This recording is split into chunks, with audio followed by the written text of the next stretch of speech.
Okay, so hey guys, today we're going to learn about curve sketching. We're gonna show you guys step by step of how to find the concavity, the inflection points, if they have one, and the maximum, minimum, all the things, all the little things that go into sketching a curve. You are joined today by me, Edith, and RP, and let's begin.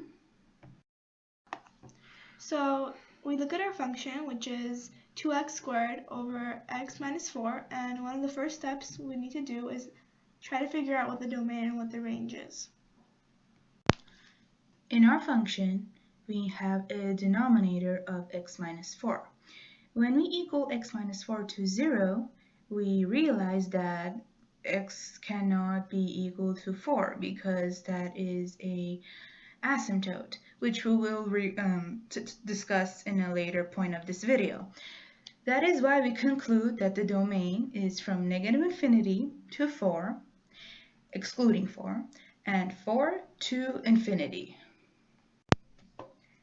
Because the function is a rational function, we can conclude that the range varies from negative infinity to infinity. Moving on. The next step in the process is to find the intercepts.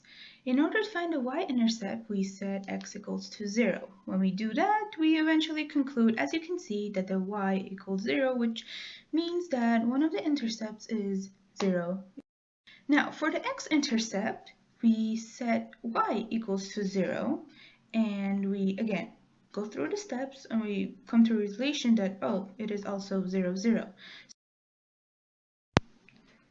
Now, in order to find the vertical asymptote, we need to take the denominator of the function and equal it to 0, and as we do so, we get x equals 4. In order to find the horizontal asymptote, we look at the degree, and because it is 1 degree higher, we realize that there is no horizontal asymptote, and we use long division to find the oblique asymptote and get y equals 2x plus 8. Even though there are no horizontal asymptotes in this particular problem, we need to realize one thing about them. They're just weird.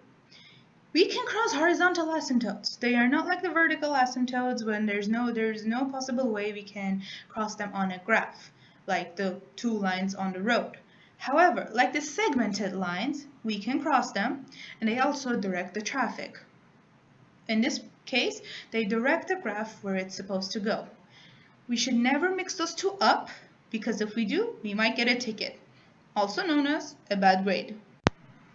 So in order to find symmetry, we need to find out if our function is even or odd. In order to find out if our function is even or odd, we need to plug in negative for the x. When we do that, we see that we do not have a symmetry. And in this particular problem, we see that there is no symmetry.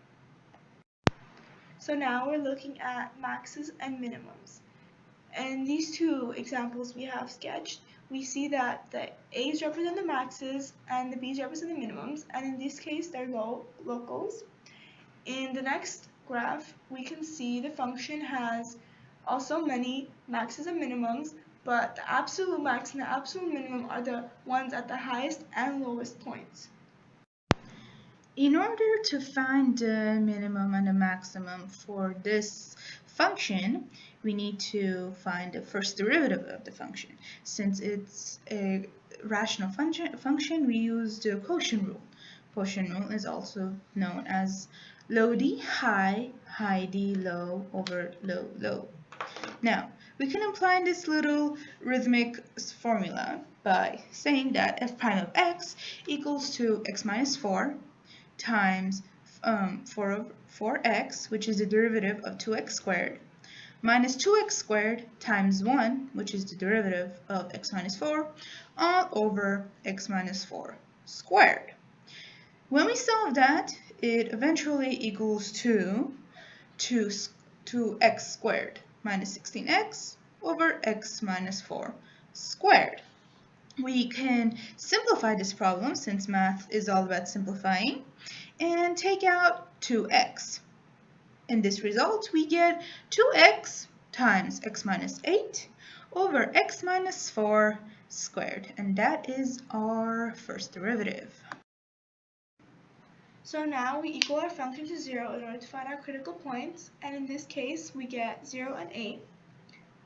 And then we create a sign chart where we plug in the numbers 0, numbers 8, and in between, which we plugged 4, in order to find where it's positive and negative, which would help us determine where it increases and where it decreases. By looking at the graph, we can determine that our function increases from negative infinity to 0 and 8 to infinity, decreases from 0 to 8. By using the critical points to find the local max and min, we get 0 and 8. When we plug in 0 and 8 into our original function, we get a minimum at 0, 0 and a maximum at 832. Now we need to figure out the concavity of the function. In order to do that, we need to find the second derivative. The same rule applied as before applies now to the function.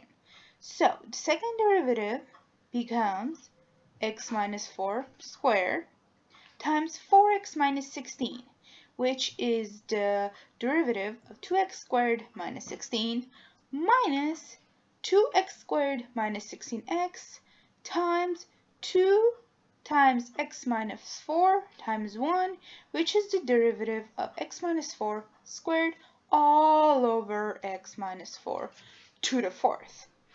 As we move on to solve it algebraically, by the third step we realize that we can take out the common factor of x minus 4. When we do that, we can easily cancel 1 x minus 4 with the numerator 1 x minus 4 from the denominator, which will result in, when simplified, 4x squared minus 32x plus 64 minus 4x squared plus 32x all over x minus 4 cubed. Now, all that is done, the factors cancel out, we end up with the simple expression of 64 over x minus 4 cubed. So in order to find concavity, we equal our second derivative to 0, and we find that there is a concavity change at x equals to 4. When we look at the intervals, we see that on the graph of the sign chart, that there is concavity down at negative infinity 4, and there's a concavity up at 4 and infinity. Now, we have arrived at the final step of curve sketching, which is actually sketching the curve. This is the moment when we gather all the information we have solved so far and represent it on a graph. As you can see by the picture of the graph, we have an intercept at 0, 0. That is also a minimum, and we have a maximum at 8, 23. The graph is increasing from negative infinity to 0 and 8 to infinity. It is decreasing from 0 to 8. It is also concave down from negative infinity to 4 and concave up from 4 to infinity.